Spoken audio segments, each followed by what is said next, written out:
Okay, ladies and gentlemen, it is 4 o'clock Eastern Time on a Wednesday, and of course that means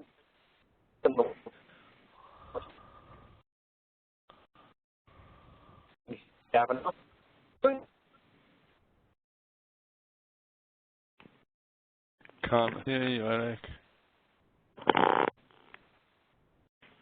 I was there days ago, so you're not alone. But the topic today is really interesting stuff. So it's the kind of thing that you want to make sure is happening in the background at your company, unless you're the person doing it, in which case you want to make sure you're doing it properly, because we're talking about debugging. Nobody likes bugs. Nobody likes when the software stops working. People get upset. Users get unfriendly. That's not good. So we're going to talk about rapid response, database debugging, and profiling to the rescue. If there's a thought about yours truly, hit me up on Twitter at Eric_Kavanaugh. Of course, this year is hot, and debugging is going to be hot no matter what. It's really going to be one of these problems that's never going to go away. No matter how good we get at this stuff, there are always going to be issues. So the key is, how do you get to where you can resolve those issues quickly? Ideally, you have great programmers, great environments where not too much goes wrong, but as the old saying goes, accidents happen in the best of families, and the same holds true for organizations. So this stuff happens. It's going to happen. The question is, what is going to be your solution for dealing with it and solving those problems? So we'll hear from Dr. Robin Bloor, then our own Blanchfield from Down Under, and of course our good friend Bert Scalzo from IDERA. And with that, I'm going to hand off the keys to Robin Bloor. Take it away. The floor is yours. Okay. This is an interesting topic. I thought, because I know Des is probably going to go on about the actual techniques and war stories about debugging, I thought I'd just do a background discussion so that we should get a fully rounded picture of what's going on. I did this a long time. I used to be a coder, so it's like, and I was almost tempted with this presentation to start waxing lyrical about the idea of open source, but I thought I'll leave that to someone else. Here's a list of famous bugs. Most of these get onto everybody's top list, basically all except the last two. Cost at least $100 million. The first one was the Mars Climate Orbiter got lost in space, and it was because of a coding problem where people confused metric units with feet and inches. The Ariane 5 Flight 501, there was a mismatch between an engine that was put on and the computers that were supposed to be running the rocket when it was launched. Multiple computer failures, exploding rocket, headline news. Soviet gas pipeline in 1982 said to be the largest explosion in the history of the planet. I'm not sure what it is. The Russians stole some automated control software, and the CIA realized that they were going to do that and put bugs in it, and the Soviets implemented it without testing, so blew a pipeline up. Thought that was amusing. The Morris worm was a coding experiment which suddenly became a rapacious worm that went round everybody's. It apparently caused $100 million worth of damage. That's an estimate, of course. Intel made a famous error with a math chip, a math instruction on the Pentium chip in 1993. That was supposed to have cost over $100 million. Apple's Maps program is possibly the worst and most disastrous launch of anything that Apple has ever done. People who tried using it would, I mean, there was someone who was driving along 101 and discovered that the Apple Maps said that they were in the middle of the San Francisco Bay. So people started to refer to the Apple Maps app as I lost. A long distance outage in 1990 is just interesting from a point of view of the cost of something like that. AT&T were out for about 9 hours, and it cost them $60 million in long distance calls. And I was at a UK insurance company and the database, they implemented a new version of the database, and it started wiping data. And I remember that extremely well because I was called in afterwards to take part in some kind of database selection because of that. And it was very interesting that they had taken a new version of the database, and they had a battery of tests that they did for new versions of the database, and of course it passed all tests. It found a really obscure way to wipe data. So anyway, that's that. I thought I'd talk about the impedance mismatch and the SQL issue. It's interesting that relational databases store data in tables, and coders tend to manipulate data in object structures that really don't map very well to tables. And because of that, you get what's called the impedance mismatch, and somebody has to deal with it in some way or other. But what actually happens, because one model, the coder's model, and the database, another model, are not particularly aligned, you get bugs that just wouldn't happen if the industry had built things that work together, which I think is hilarious. So basically, you know, on the coder side, when you get hierarchies, there can be types, there can be result sets, there can be poor API capabilities. There's a lot of things that just throw things out in terms of interaction with the database.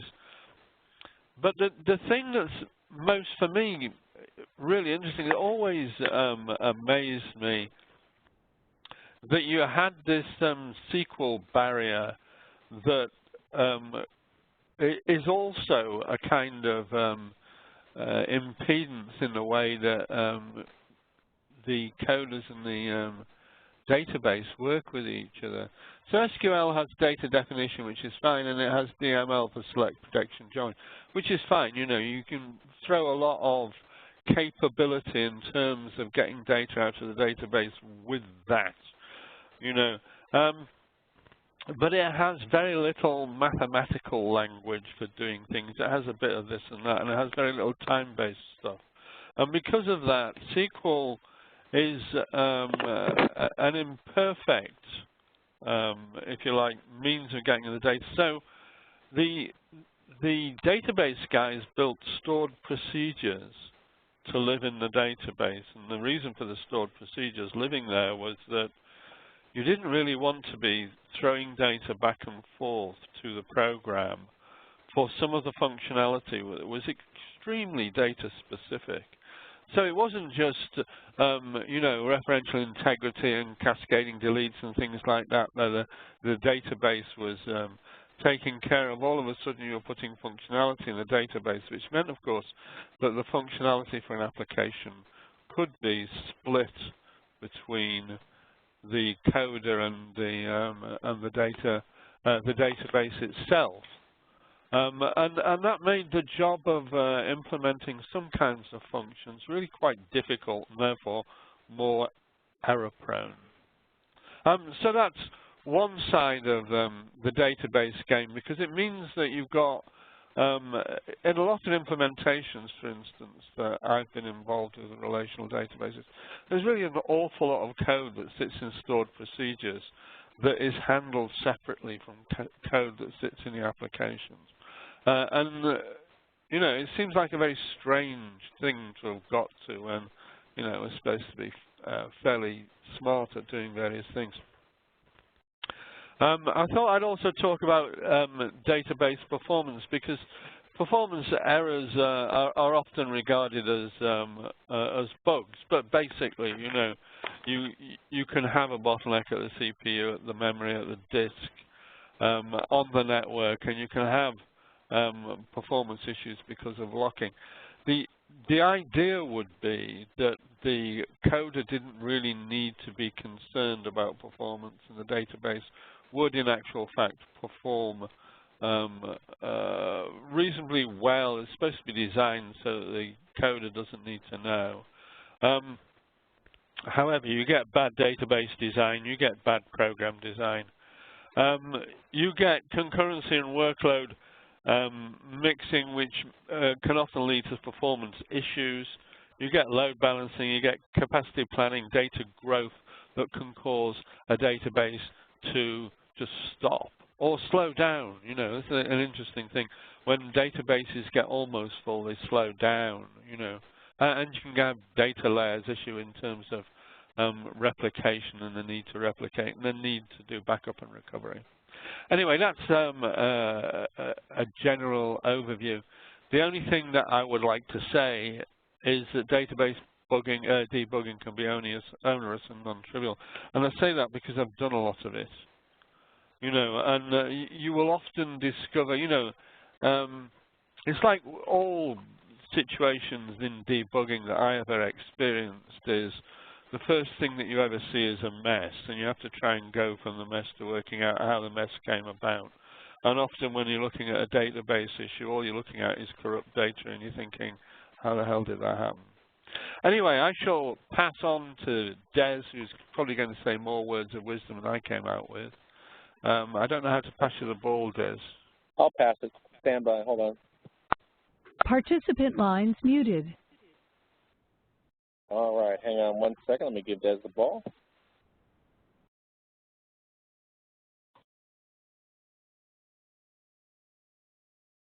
Thank you, Eric. Yes, Dr. Robin Bloor, you are indeed most correct. This is a topic, a lifelong bugbear, if you'll pardon the pun. Sorry, I couldn't help myself on that one. Hopefully you can see my first screen there. Apologies for the font size problem at the top. Yep, the topic of bugs is a day-long lecture in many cases, in my experience. It's such a broad and wide topic, so I'm going to laser focus on two key areas, specifically the concept of what we consider not so much a bug but a programming issue.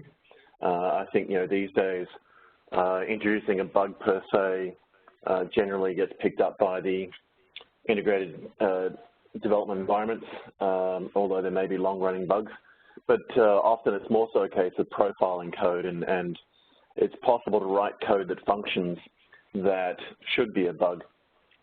So my title slide here, I actually had a copy of this in very high resolution in A3, but unfortunately it got destroyed in a move of house.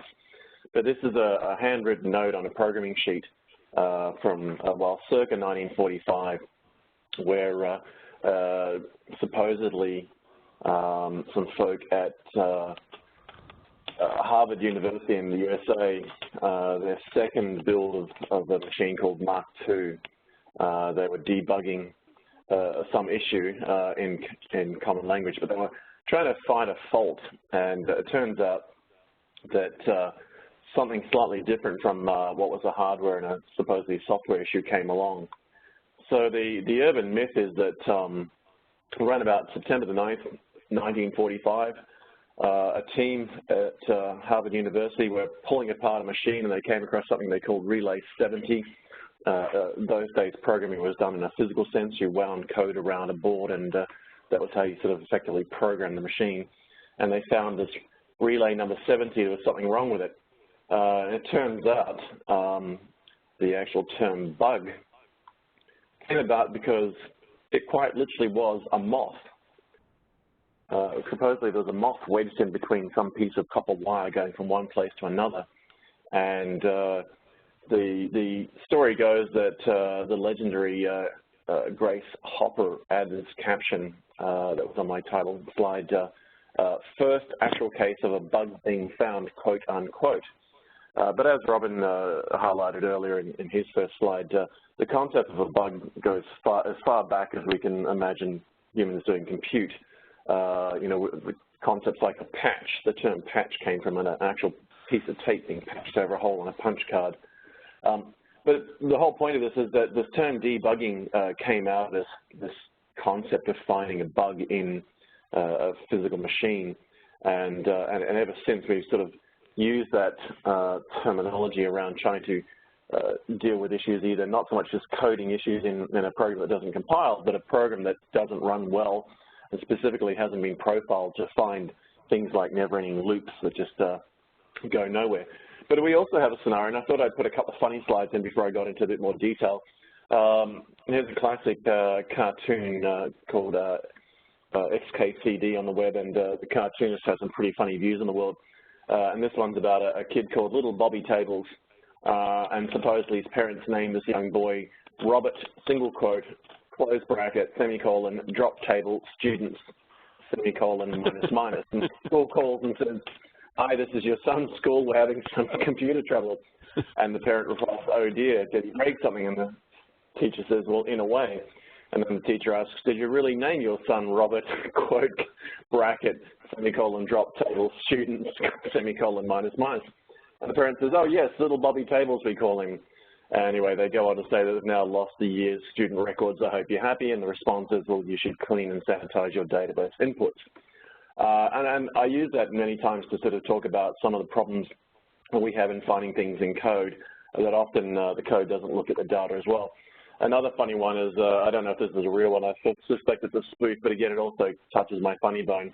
Somebody changing the license plate on the front of their car to a similar statement that causes databases to drop in speed cameras and so forth that capture cars' license plates. And I always refer to it as that I doubt any programmer anticipated a hit and run of their code by an actual motor vehicle, but never underestimate the power of an angry geek. So, you know, this leads me to my key point, I guess, and that is that, you know, once upon a time, you know, we could debug and profile code as mere mortals, but I'm very much of the view that that time has passed. And, you know, anecdotally in my experience, you know, my first, and this will age me terribly, I'm sure, and Robin, you're welcome to poke fun at me for this, but, you know, historically, I've sort of come from a background at the age of 14, wandering down the end of town and knocking on the door of a data center called Datacom in New Zealand and asking if I could earn pocket money after school by getting the late bus home, some 25 kilometers of the commute every day, by putting paper and printers and tapes and tape drives and just being a general admin. And curiously enough, they did give me a job. But over time, I managed to get myself into the staffing and find the programmers and realized I loved coding and went through the process of, you know, running scripts and batch jobs, which are at the end of the day still code. You have to, you know, write scripts and batch jobs that look like mini programs, and then going through the whole process of sitting on a 3270 terminal writing code by hand. And in fact, my very first experience was on a teletype terminal, which was actually a 132-column physical printer. Essentially, think of like a very old typewriter with paper that scrolled through it because it didn't have a CRT tube. And debugging code on that was a very non-trivial issue. So you tended to write all your code by hand and then act like a typist doing your best not to get errors to sneak in, because it was extremely frustrating to have to tell the one-line editor to go to a certain line and then print the line and then type it back in. But, you know, once upon a time, that was how we wrote code and that's how we debugged, and we got very, very good at it. And in fact, it forced us to have very good programming techniques because, you know, it was a real hassle to fix it. But the journey then went through, and, you know, we're all familiar with this, where it went from the 3270 terminal experience in my world to digital equipment's VT220, where you could see things on the screen. But again, you were just doing the same thing you did on the paper tape sort of printed format just on a CRT, but you were able to delete more easily and you didn't have that jit sound. And then, you know, to WISE terminals like the WISE 150, probably my favorite interface to a computer ever. And then the PC, and then the Mac, and then, you know, these days modern GUIs and IDEs that are web-based. And a range of programs through that, you know, programming in PL1 and Assembler and Pilot and Logo and Lisp and Postcode and Fortran and Pascal, and languages that might make people cringe. But these are languages that forced you to write good code. They didn't let you away with bad practices. C, C++, Java, Ruby, Python. And as we get further up that programming stack and we get more script-like, we get closer and closer to structured query language and languages like PHP that actually are used to invoke SQL. The point of telling you that is that, you know, coming from my background, I was self-taught in many ways, and those that didn't help me learn taught me very good programming practices and very good practices around design and processes to make sure I didn't introduce buggy code. Programming methods these days, you know, things like, for example, structured query language, SQL. It's a very powerful, simple query language, but we've turned it into a programming language. And, you know, I don't really believe that SQL was ever designed to be a modern programming language, but we've skewed it to become that. And that introduces a whole bunch of issues, because when we think about it from 2 points of view, from the coding point of view and from the DBA point of view, it's very easy to come along and introduce bugs for things like, just poor programming techniques, lazy efforts at writing code, lack of experience. The classic pet peeve I have, for example, with SQL, people jumping on Google and searching for something and finding a website that's got an example and doing a copy and paste of existing code and then replicating a bad coding practice and putting it into production because it just happens to give them the results they want.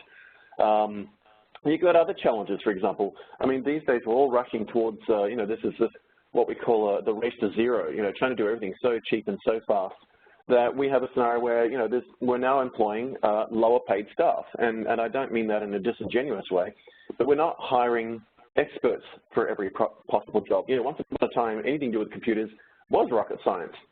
It was involved in things that went bang and were very loud or went into space, or, engineers were heavily qualified men and women who had done degrees and had rigorous educations that kept them from doing crazy things. These days, there are a lot of folk getting into development and design and database space who haven't had years of experience, haven't had necessarily the same training or support.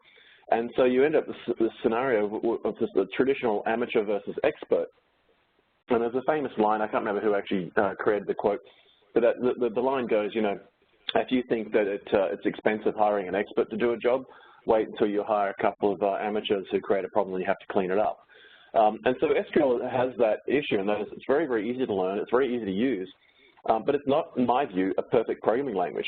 It's very easy to do things like do a select star from wherever and pull that into a programming language that you're more comfortable with, like PHP and Ruby or Python, and use the programming language that you're natively familiar with to do the data manipulation rather than doing a more complex query in SQL. And we see this a lot. And then people wonder why the database is running slow. It's because a million people are trying to buy a ticket from an online ticketing system where it does a select star from wherever. Now, that's a really extreme, dumb example, but you get the point out of all of that. So to just really punch that point home, here's an example that I carry around a lot. I'm a big fan of math. I love chaos theory. I love the Mandelbrot set. On the right-hand side, there's a rendition of the Mandelbrot set, which I'm sure we're all familiar with. And on the left-hand side, there's a piece of SQL that actually renders that. Now, every time I put this on a screen somewhere, I hear this, oh my God, somebody rendered the Mandelbrot series with SQL. Are you serious? That's insane. Well, the whole point of that is to illustrate what I was just outlining there, and that is, yes, in fact, you now can program almost anything in SQL. It's a very heavily developed, powerful modern programming language, when originally it was a query language. It was designed to just get data up. So now we've got very complex constructs, and we've got stored procedures, we've got programming methodology being applied to a query language. And so it is very easy for, poor programming practice, lack of experience, cut and paste code, low-paid staff trying to be high-paid staff, people pretending they know but they have to learn on the job. A whole range of things where code profiling and what we refer to as debugging, which is not so much finding bugs that stop programs from working, but bugs that are just hurting the system and poorly structured code. When you look at the screen now and you think it's just, it's kind of cute, and you look and think, wow, what a great graphic, I'd love to run that. But imagine that running on some piece of business logic. It looks pretty neat that it's a piece of mathematical, graphically rendered chaos theory, but when you think about what it could potentially be used for in some business logic, you get the picture very quickly. And to really illustrate that, and I'm sorry the colors are reversed, it's supposed to be a black background and green text to be a green screen, but you can still read that. I went and had a quick look at an example of what you could potentially do if you were really crazy and had no experience whatsoever and came from a different background of programming and applied the likes of C++ to SQL to really illustrate my point before I hand over to our learned guest from IDERA. This is a structured query that's written like C++, but it's coded in SQL, and it actually executes. But it executes over about a 3 to 5 minute period, and it pulls back effectively one line of data out of multiple databases, multiple joins. Again, the whole point of this is that, if you don't have the correct tools, if you don't have the correct platforms and environments to be able to catch these things, and they get into production, and then you have 100,000 people hitting a system every day or hour or minute, very soon you end up with a Chernobyl experience where the big iron starts melting down and burying itself to the core of the planet, because that piece of code should never get into production. Your systems and your tools, excuse me, should pick that up before it goes anywhere near, even through the test process, even through UAT and systems integration. That piece of code should be picked up and highlighted, and someone should be brought aside and saying, look, that's really pretty code, but let's get a DBA to help you build that structured query properly, because frankly, that's just nasty. And the URL's there, you can go have a look. It's referred to as the most complex SQL query you ever wrote, because believe me, that actually does compile, it does run, and if you cut and paste that and just mock up the database, it's quite something to watch if you've got the tools to watch the database just try and melt down over a 3 to 5 minute period to pull back what is one line of text.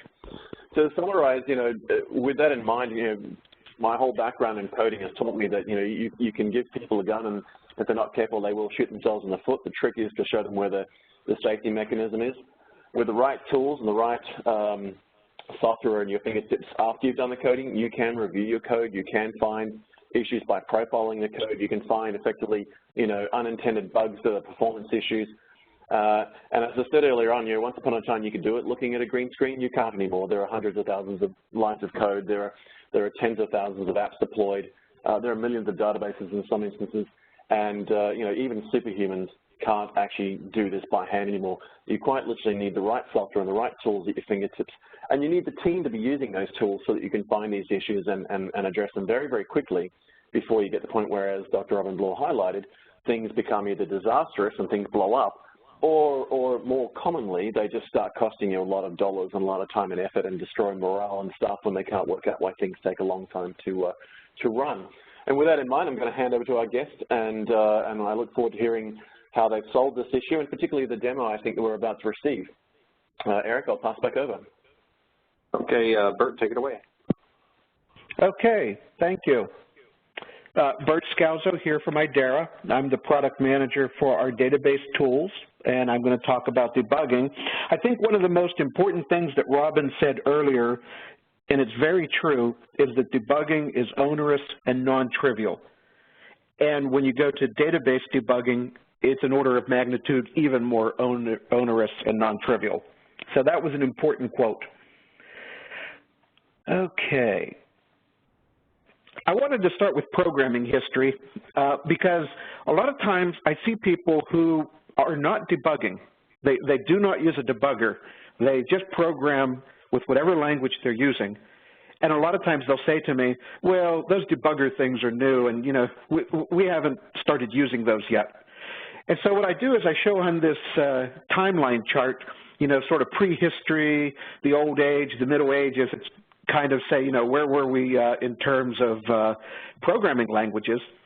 And, we had very old languages starting back in 1951 with assembly code and Lisp and FACT and COBOL. And then we get into the next group, we get into the Pascals and Cs, and then the next group, the C++s. And look where that question mark is. That question mark is approximately right around the 1978 to maybe 1980. Somewhere in that range, we had debuggers available to us. And so to say, hey, I'm not using a debugger because that's one of those new things, then you must have started programming, back in the 1950s. Because that's the only way you can get away with that claim. Now, the other thing that's funny about this chart is Des just made a comment about Grace Hopper. I actually knew Grace. So, it's kind of funny. And then the other thing I laughed at is he talked about teletypes, and I'm sitting here going, man, that was the greatest leap we ever had in productivity when we went from cards to teletypes. That was the biggest jump ever, and I've programmed in all the languages on here, including Snowball, which no one's ever heard of before. It was CDC, Control Data Corporation. So I guess I'm getting a little bit too old for this industry. I was going to say, so let's talk about terribly there. Yeah, I'm telling you, I feel like Grandpa Simpson. So I look at debugging, and there's different ways of doing debugging. You could be talking about what we all think of as traditional, getting into a debugger and stepping through code, but also people will instrument their code.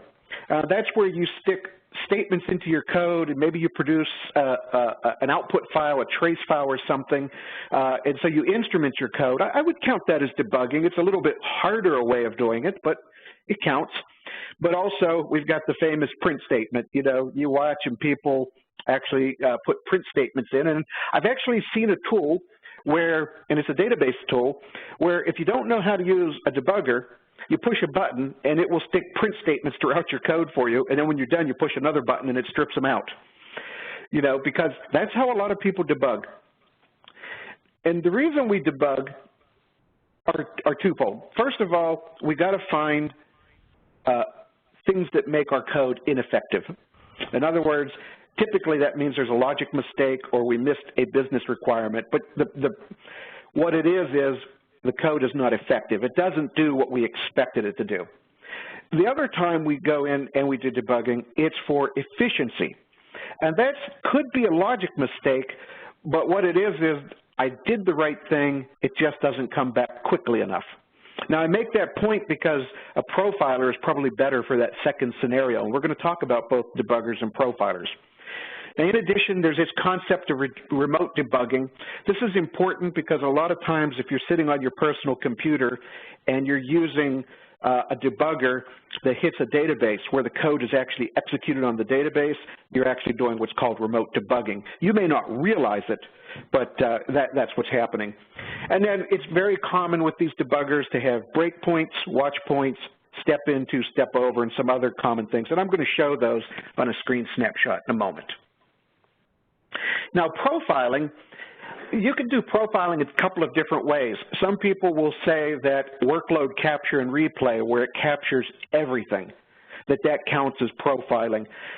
My experience has been more it's better if it's done sampling. There's no reason to catch every single statement because some statements may just run so quickly that you don't care. And what you're really trying to see is, well, which are the ones that keep showing up over and over again because they run too long. So sometimes profiling can mean sampling rather than running the whole thing. And typically, you will get some kind of output that you can use. Now, that could be visual inside of an IDE development environment where it may give you like a histogram of the performance of the various lines of code, but it could also still be that it produces a trace file. Profilers first appeared in 1979, so those have been around for a long time too.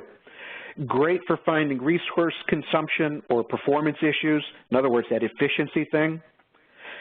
Generally speaking, it's separate and distinct for the debugger, although I have worked with debuggers that do both at the same time.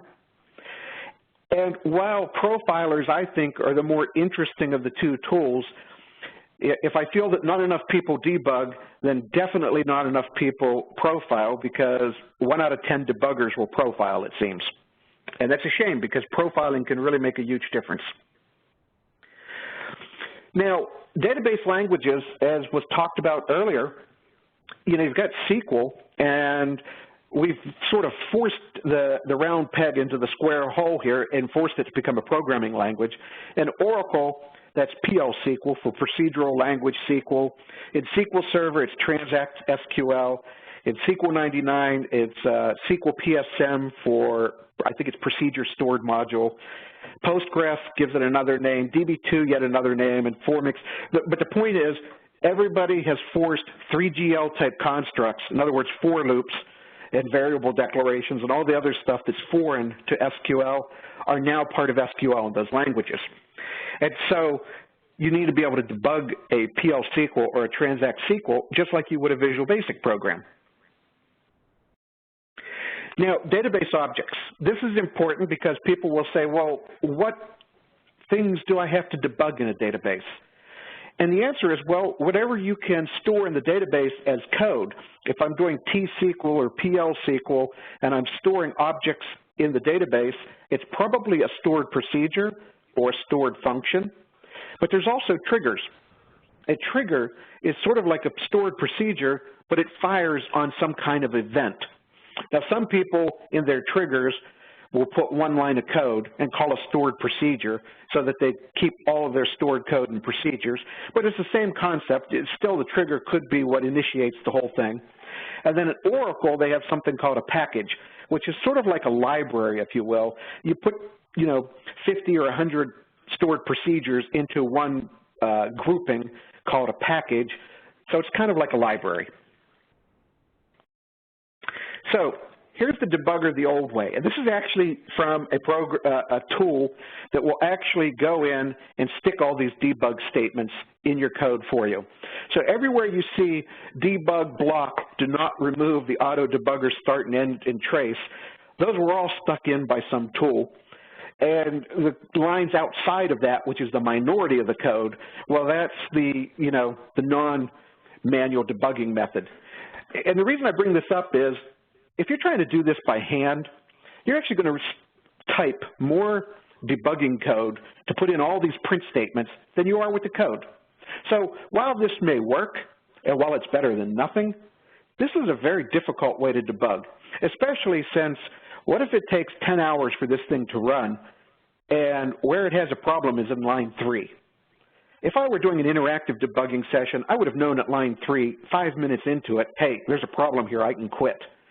But with this, I've got to wait to it to run all the way to completion, and then I've got to go look at some trace file that probably has all these print statements in it and try and find the needle in the haystack. Again, this is better than nothing, but it wouldn't be the best way to work.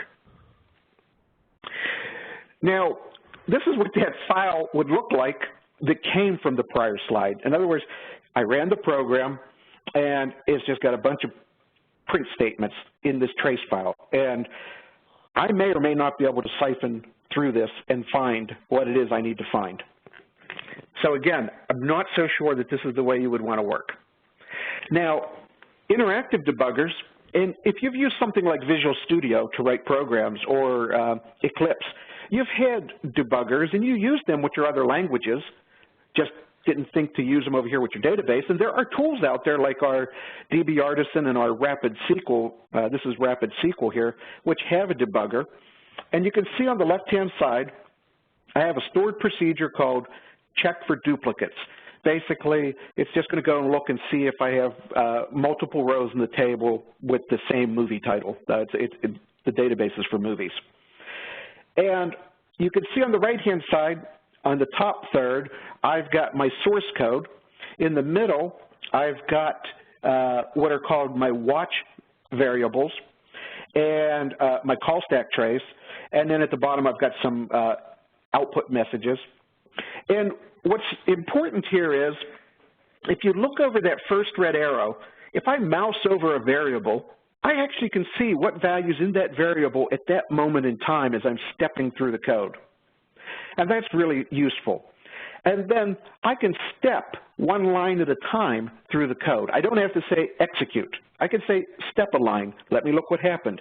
Step another line, let me see what happened. And I'm doing this in the database. And even though I'm sitting on Rapid SQL on my PC and my database is up in the cloud, I still can do that remote debugging and see it and control it from here and do debugging just like I would with any other language.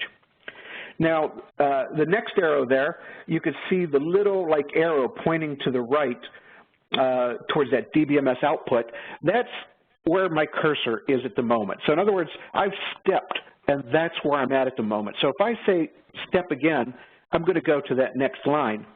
Now, just below that, you'll see the red dot. Well, that's a breakpoint. That says, hey, if I don't want to step over these lines, if I just want to jump over everything and get to where that red dot is, I can hit the run button, and it'll run from here either to the end or to a breakpoint if there are any breakpoints set, and then it will stop and let me do the stepping again.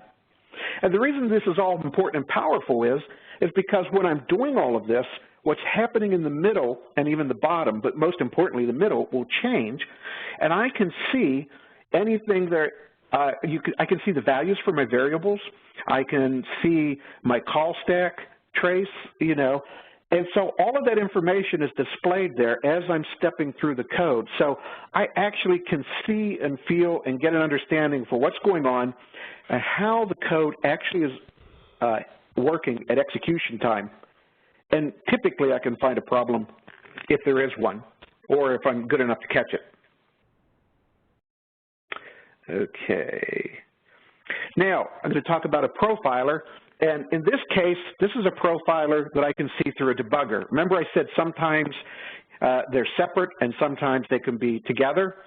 In this case, and again I'm in Rapid SQL, and I can see there's a margin on the left-hand side next to the line numbers. And what that is that's the number of seconds or microseconds that it took to execute each line of code.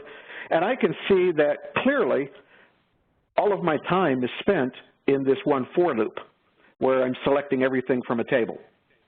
And so whatever's happening inside of that for loop probably is something I need to look at, and if I can make it better, it will pay dividends.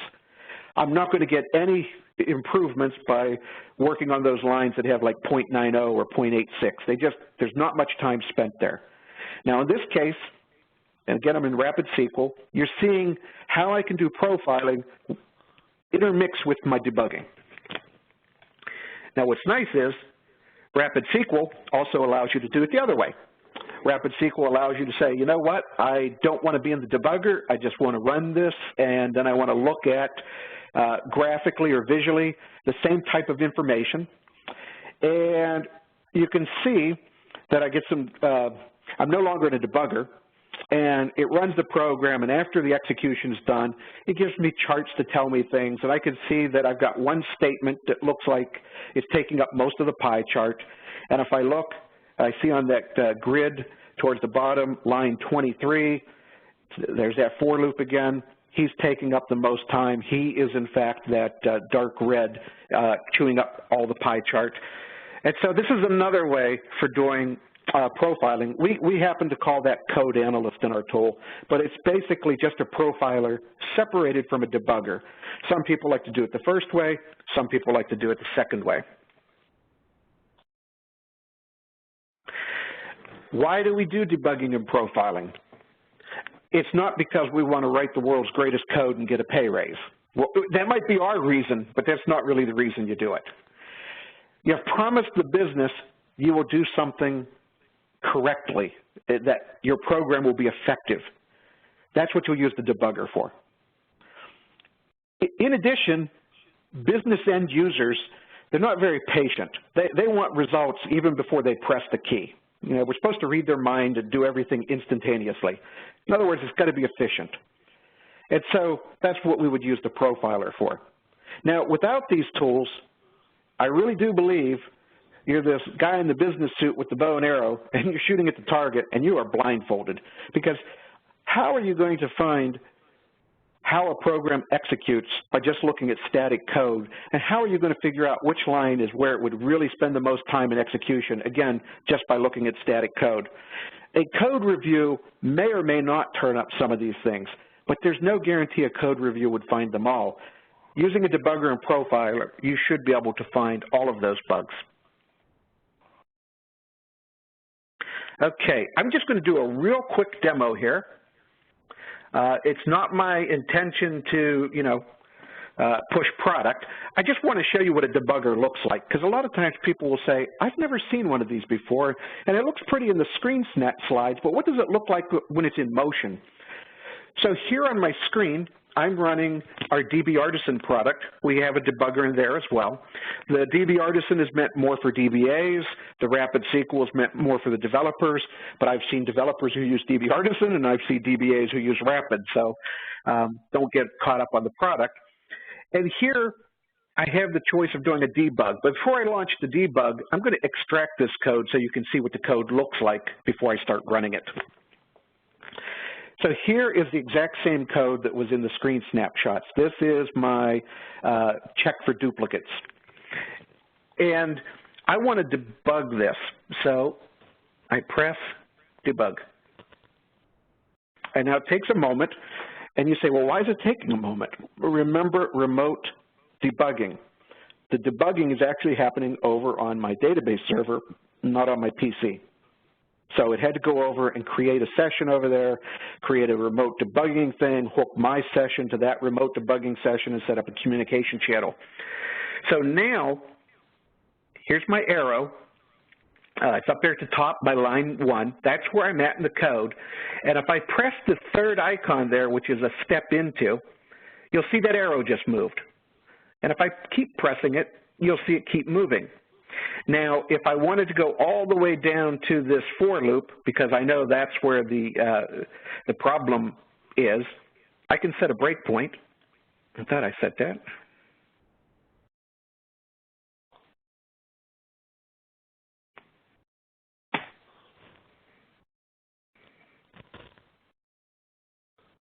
Oh, shoot. I have one of my screen capture keys mapped to the same key as the debugger. That's what's causing the confusion. Okay, so I just manually set a breakpoint there. So now, instead of doing a step until I get there, actually, I can just say, go ahead and run this thing. And it will stop. Notice it moved me all the way down to where the breakpoint is. So I am now into the context of running this loop. I can see what all my variables are set to, which is not a surprise because I initialized them all to 0. And now I can step into this loop and start looking at what's going on inside of this loop.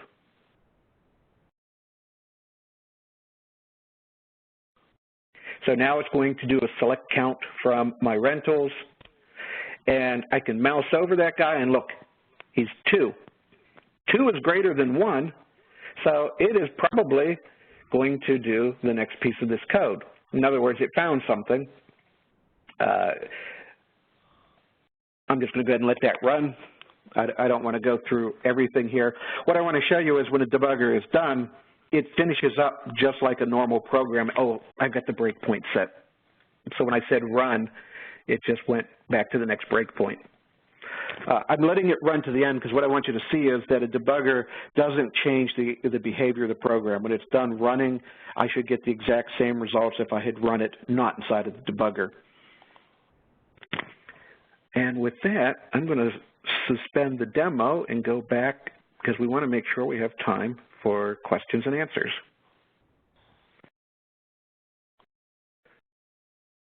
And so I will open it up for questions and answers. All right, Robin, maybe a question from you and then a couple from Dev. Yeah, sure. I mean, I find this fascinating. Of course, I've worked with stuff like this, but I've never worked with anything like this in a database. Can you give me some idea of what people use a profiler for?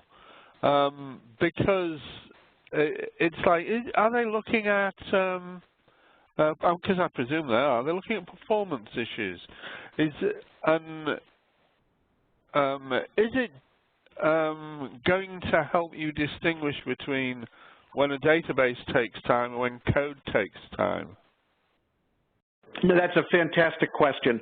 Let's say I'm working in Visual Basic, and inside of my Visual Basic, I'm going to call a transact SQL or a PL SQL. Let me do the PL SQL since Oracle doesn't play well always with the Microsoft tools. I might be profiling my Visual Basic code, and the profile there may say, hey, I called this stored procedure and it took too long. But then I can go into the stored procedure and I can do a database profile on the stored procedure and see, okay, out of the 100 statements that are in here, here's the 5 that were causing the problem. And so you may have to do a tag team where you have to use multiple profilers. The idea is if ever you get told the performance problem is in your database, a database profile may help you find the needle in the haystack on which statements are actually the ones where you have a problem.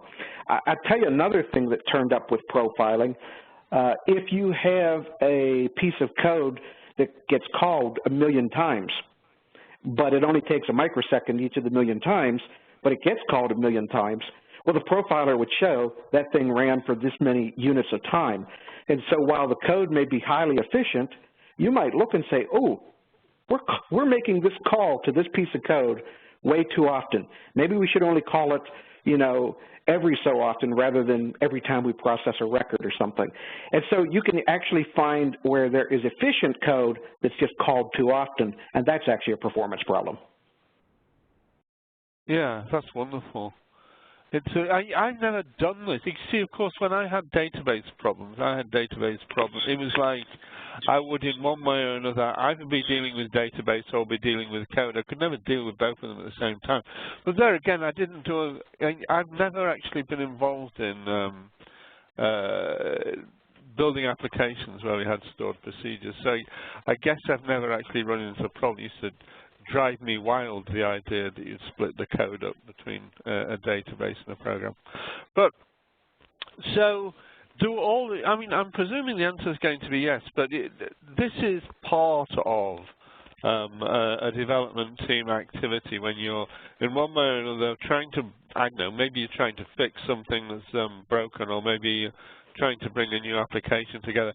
But does this all tailor in with all of the other components I would expect in the environment? Can I expect that I could clip this together with all of my test packs and all of that other stuff that I would be doing, and with my project management stuff? Is that how all of this clips together? Yeah, it can become part of any structured process to do your programming or development efforts. And it's funny, last week I had a customer who was building a web application, and their database had been small historically. And so the fact that they weren't very good programmers never hurt them.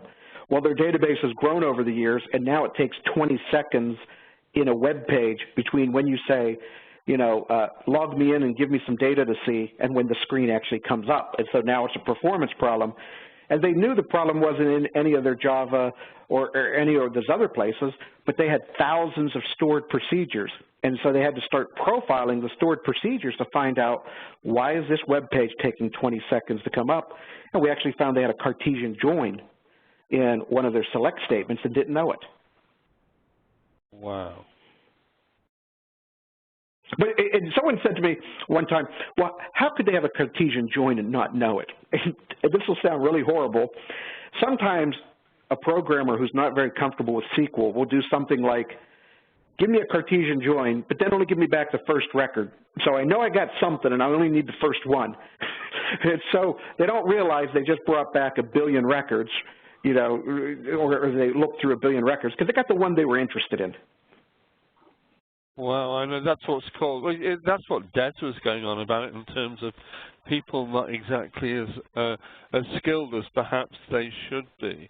You know, I mean, if you're a programmer, you should know what the implications of issuing any command is. I mean, really, there's no excuse at that level of stupidity. I'm also presuming that you're, in one way or another, just language agnostic as regards this, because this is all focusing on the database side. Am I right in that? Is it just the same, whatever you're using on the coding side? Oh, absolutely. You can do this in Fortran or C or C++. In fact, on some Unixes, you can even do it for their scripting languages. They actually provide the same tools. And then I want to go back a second for what you said on no excuse. I am going to give the programmers one break, because I don't like throwing programmers under the bus. But the problem is really the academic environment, because when you go to learn how to be a programmer, you're taught record at a time thinking. You are not taught set thinking, and that is what structured query language, or SQL, works with sets. That's why we have the union, the intersect, and the minus operator. And it's very hard sometimes for a person who's never thought in terms of sets to let go of record at a time processing and work with sets. Yeah, I'm with you on that. I mean, I get that. That's an education issue. I think that's completely an education issue. I think that it's natural for programmers to think procedurally, and SQL is not procedural, it's declarative. You are actually just saying, this is what I want, and I don't care how you do it. You know, whereas with programming languages, you've often got your sleeves rolled up and you're down into the minutiae of even managing the counts while you do a loop, you know. I'll hand on to Jeff. Sure. Okay, continue. Yeah, I was going to say, you brought up one other example that a profiler would be good catching that kind of goes on with this record-at-a-time processing. Sometimes a programmer who's good at record-at-a-time logic cannot figure out how to do the SQL program. Let's say he makes 2 for loops and basically does a join, but he does it on the client side. So he's doing the same effect as a join, but he's doing it himself. And a profiler would catch that because you would probably end up spending more time doing the join manually than letting the database server do it for you. Yeah, that would be a disaster. That would, I mean, you would just be thrashing around. You know, thrashing's always bad. Anyway, I'll pass on to Des. I'm sure he's got some interesting questions. Thank you. I do. I'm going to join you in the not throwing programmers under the bus, though, but I mean, I've spent too many years in my life being a coder myself at every level, you know, whether it's, as you said, sitting on the command line of a Unix machine, and in some cases I was even involved in a couple of different ports of Unix from one hardware platform to another, and you can imagine the challenges we had there. But the reality is that, you know, here's a get-out-of-jail card for every coder and script in the world. It is a rocket science. Quite literally, to write really tight code every time, all the time, is a rocket science. And if you know, there's famous stories of people like Dennis Ritchie and Brian Kernighan working on some piece of code independently and then turning up to a code review chat over a coffee and finding out they'd written exactly the same piece of code with exactly the same program in exactly the same way, and they did it in C. But you know, that purest level of programming exists very rarely.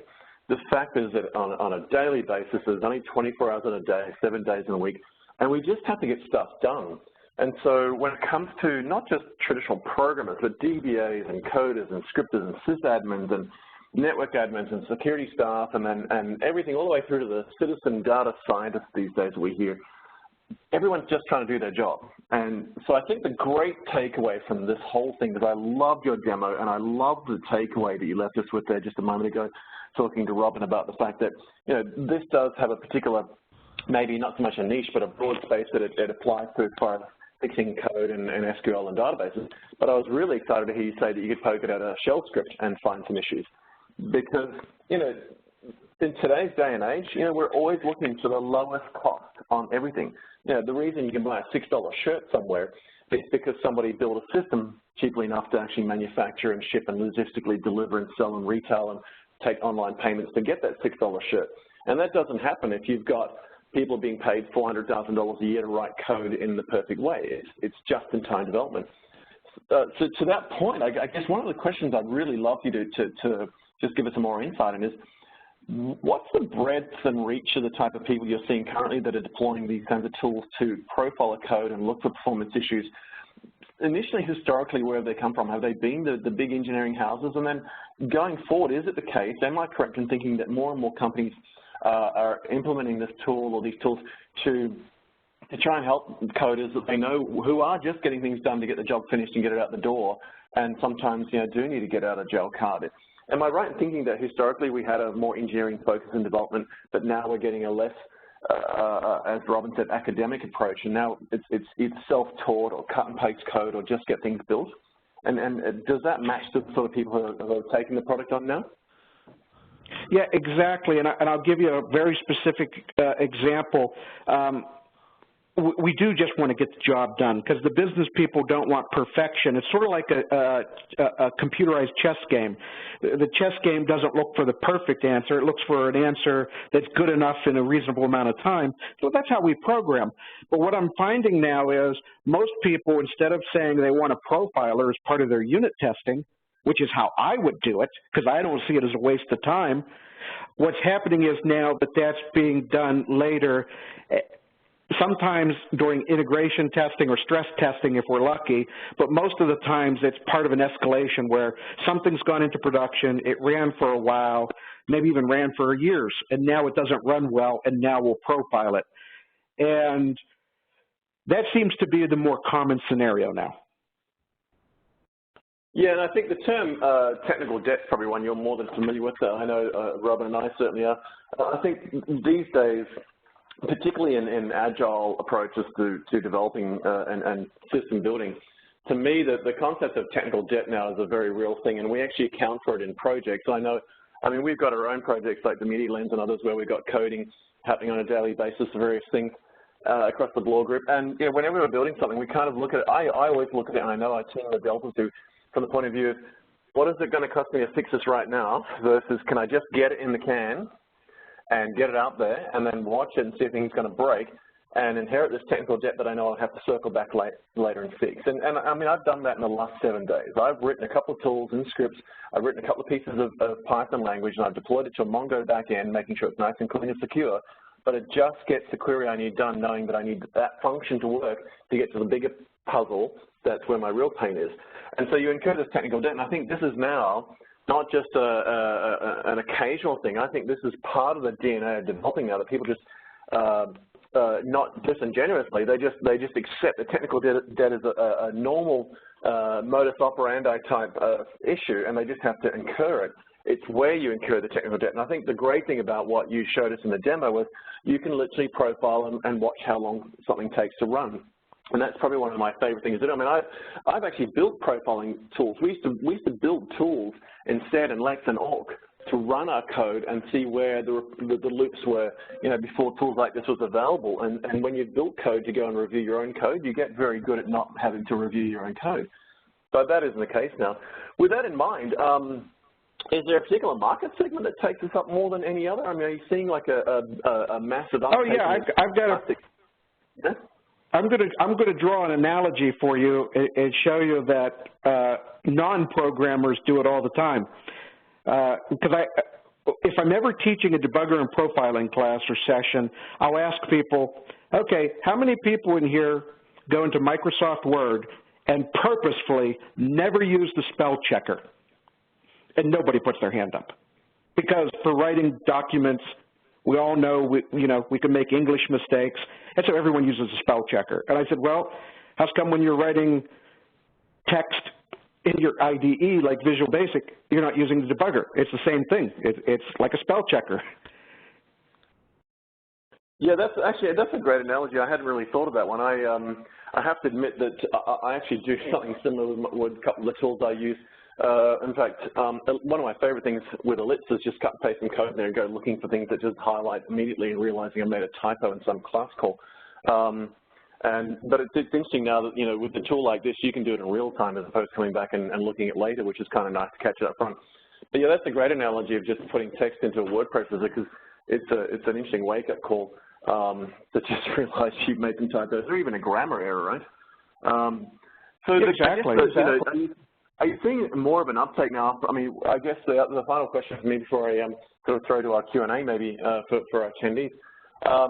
If you were going to give some sort of recommendation around the approach to do this, I'm assuming this is rhetorical. I mean, you know, is it the case you get in early and get this implemented as you're developing before you're developing, or is it a case that, you know, predominantly get building, get moving, build something, and then come in and profile later?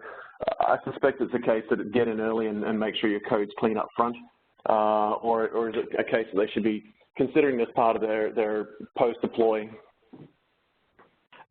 Ideally, they would do it up front, but because everybody is in the hustle-bustle world where they just got to get stuff done, they tend not to do it until they run into a performance problem that they can't solve by adding more CPUs and memory to a virtual machine.